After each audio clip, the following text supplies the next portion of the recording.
Hey guys, so in this video I'll be sharing with you my weekly stock market analysis for the week 22nd January to the 26th of January of 2024.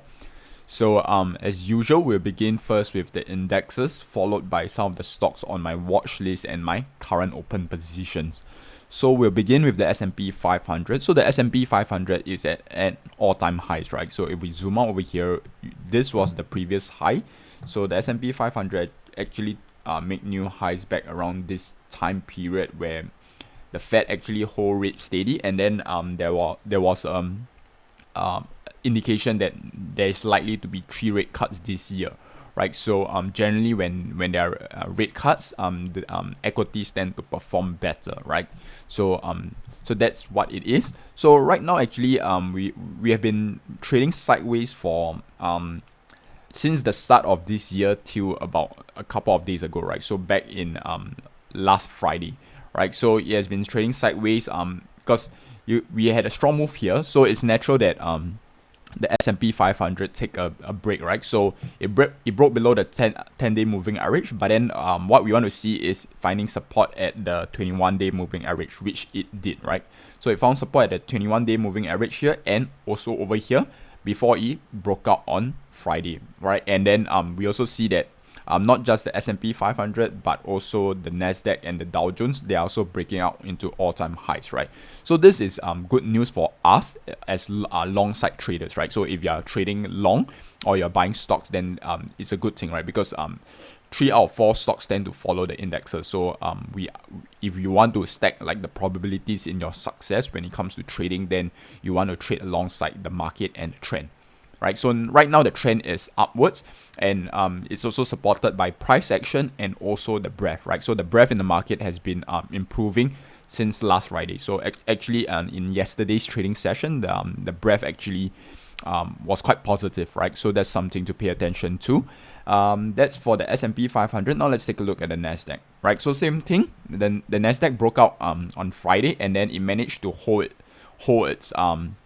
its move on in yesterday's session, right? So moving forward, we want to see it continue to hold above this breakout level. So if it does, then like it's good news, especially if you're trading, let's say the tech names like the mega caps. Like so for the mid to large cap stocks, you want to take a look at the Nasdaq, right? So if you're trading the small to mid cap stocks, like what I'm currently doing for most of my stocks that I'm trading, right? So you want to take a look at the IWM. The IWM actually underperformed the mid to large cap stocks in the latest start of this year, right? So you can see 28 December, since the start of the year, it has been falling, right? So it fall below its 21-day moving average. And if you remember just now, you would take a look at the S&P 500. It managed to find support at 21-day moving average. Same thing for the Nasdaq, right? So even though it undercut the 21-day moving average by a bit, it more or less held out at this level, and then it found support over here. But if you see the IWM, it did not find support at the 21-day moving average. It broke below, then it close to the 50-day moving average before it bounced back up, right? So the IWM actually has underperformed the S&P 500 and the Nasdaq. So what this means is that if you're trading smaller cap stocks during this period, you'll see that like you might not have made such a big progress as compared to, like, let's say trading like mid to large cap stocks, right? But one good thing is that the IWM actually also broke out in yesterday's trading session, right? So right now, this is a key level that I'm taking a look at, right? So this 196 level. So this 196 level correspond to a resistance that the IWM has experienced on multiple occasions. So this was the first time, second time, third time, fourth time, right? So we want to see the IWM breaking above this level and holding above this level for the small to mid cap stocks to perform, right? So if the general market performs well, we want to see an expansion of breadth, right? So not just like the large cap stocks like the Magnificent Seven performing well, but also the overall market as a whole. So that's for the IWM. So let's take a quick look at the Dow Jones before we take a look at my watch list, right? So Dow Jones has held up pretty well. So found support at 21-day moving average, and it's also now at an all-time high, right? So the previous high was back in January of 2022, and 2 years later we are at an all-time high. So for most of the indexes other than the IWM, we are all making new all-time highs, right? So that is positive action for the indexes. And actually on my Twitter, so if you guys have Twitter or X, you can follow me. So my this is my username, right? So I post more frequently on Twitter because it doesn't take as much effort, and I can quickly post up my thoughts as compared to producing a YouTube video. Right, so actually I did my weekend screening on Saturday and Sunday, right? So I tweeted out saying that I saw many stocks forming bases and on the cusp of breakout during my screening session, right? So specifically in the mid to large cap stocks, right? So actually yesterday, a lot of in yesterday's session on Monday, right?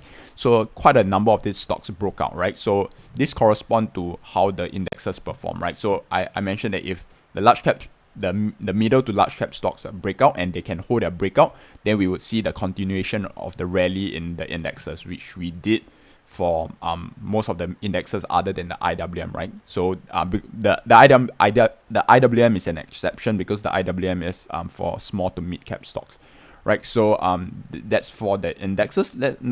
Now let's take a look at my watch list, right? So this is the 22nd to 26th. Okay, so the first one is VIRC. So it made a strong move here, but then it couldn't hold its level over here, and then it fell back. But we can see that it found support at the 50-day moving average, and then on earnings, it gap up on earnings on quite a strong volume, right? So above average volume, and then multiple days of above average volume on this move up, and then right now, it's moving sideways, right? So a good thing from this stock, right, this VIRC, is not just its strong move over here, but during the basing period, right? So what's positive in my opinion is that it actually undercut over here. So it forms like a mini double bottom pattern, right? So we had the first bottom over here, then this side of this bottom, it undercuts this bottom. So it could possibly mean a shakeout of the wick holders, right? So wick holders tend to be traders. So if the traders enter this position at this previous low and set their stop loss just below that level, they probably get stopped out when prices fall down, right? So there was a shakeout over here, and then immediately after that, it found support. So buyers stepped in and pushed prices back up here, and then we had a blue day over here, and then we had a gap up over here, and now it's at its breakout level, right? So this is quite positive sign. So if the stock breakout at this level, then I will look to add my position in the VIRC. So that's for VIRC. Next one is SGHT. So strong move up. So this was the first move up, moved sideways, broke out, and then on very strong volume over here, and then now it's moving sideways, finding support at 10-day moving average. So if it breaks out over here, we could see another huge move like we experienced maybe over here and over here. But one thing to take note is that there's the overhead resistance in the form of the 200-day moving average, so that's something to pay attention to. ELEV. So I actually had a position in this stock, but I got stopped out, right? So I was still net positive on this trade. It's just that it wasn't as large as I would want it to be, right? So I entered on this day over here. Then I sold some at my 3-hour profit target, which is at this level around 2.6. And then I moved my stop up, right? So I moved my stop up to below this low of this day, right? But you can see in yesterday's session, I actually got stopped out. And then right now it's back to this level. So I might look to add back my position into ELEV for this coming session if it can continue to hold above this breakout level. So the next one is NGNE, right? So NGNE actually made a very strong move up, right? So if we take our tool over here, from the bottom to here, it actually made a 142% move in a very short period of time. So it's very strong, right? So it means that there's momentum behind the stock. And then right now it's moving sideways, and one of the positive signs that I'm seeing is finding support at 10-day moving average, right? So you see like multiple days there was long lower wick, which means that buyers are actually stepping in to buy this stock at the 10-day moving average. So if it can continue to hold up at this level, it might be we might see the stock push up from there. So ENTA, so we had strong move over here, found support at 21-day moving average. Now it's encountering a bit of resistance over here, right? So you can see actually prices whenever prices reach this level, prices are pushed back down, which indicates there's supply at this level. So if prices can clear, if the stock can clear the supply over here, we could see prices moving up from this breakout level. Right, so those are some of the stocks currently on my watch list. Now let me share with you some of my current open positions. So the first one is ATXS.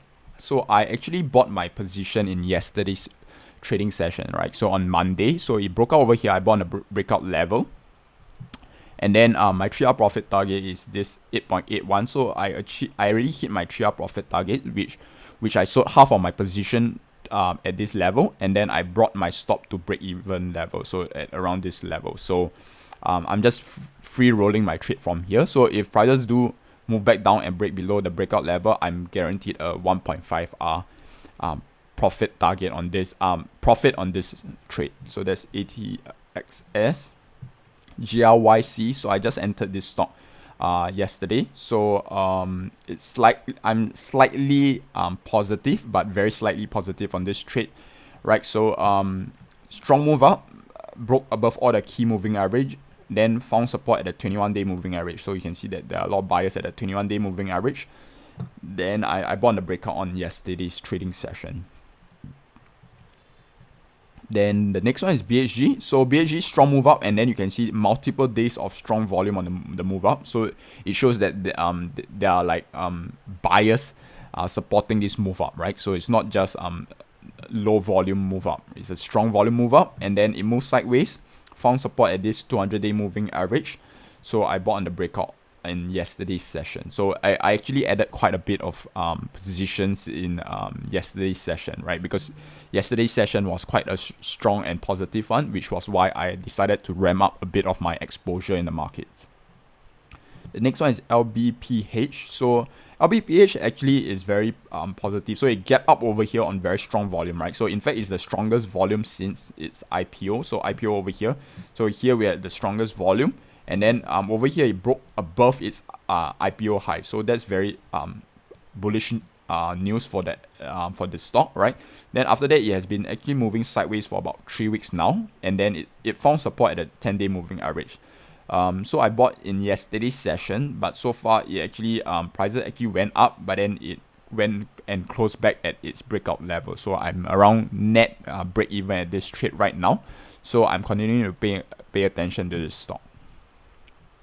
The next one is AEI. So I bought my position on this day over here. So last week, right? So another strong move over here, move sideways. Broke some of the key moving average. So we had the 10, 21, and 50-day moving average. It moved sideways. Then I bought on this day over here, and then right now I'm positive on this trade, but I haven't hit my 3-hour profit target yet. So if it hits my 3-hour profit target, I'll take half my position off and then free roll the other half. Right, so that's a wrap on this week's weekly stock market analysis. Hopefully you've enjoyed and learned something from this video. So I'll see you in the other videos to your financial success.